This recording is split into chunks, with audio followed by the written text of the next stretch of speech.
So আগের ভিডিওতে তোমাদেরকে বলেছিলাম আমরা বেড়াতে যাবো বলে ব্যাগ গুছাচ্ছি, সেই মতো সকাল সকাল উঠে রেডি হয়ে নিয়েছিলাম। আর এদিকে আমরা টোটোতে উঠে পড়েছি। তারপরে চলে আসলাম আমরা শান্তিপুর স্টেশনে। আর এসে বুনু খেলো প্যাটিস, আমি খেলাম কচুরি।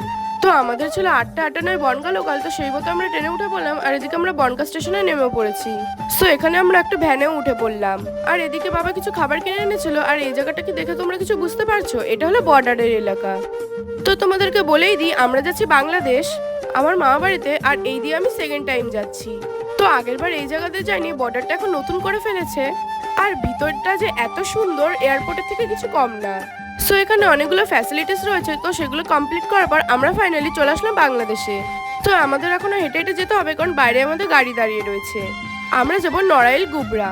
জায়গাটার নাম তোমরা অনেকেই জানো। তো এখানে আমরা গাড়িতে উঠে পড়লাম। আর 1.5 ঘন্টা যাত্রা করে আমরা পৌঁছে গেলাম আমার মামা বাড়ি। যেহেতু আমরা দাদার বিয়ে অ্যাটেন্ড করতে পারিনি, তাই চলে এসেছিলাম রিসেপশন অ্যাটেন্ড করতে। আসার পর দিল আমাদের মিষ্টি। তো দেখা হচ্ছে নেক্সট পার্টে। টাটা।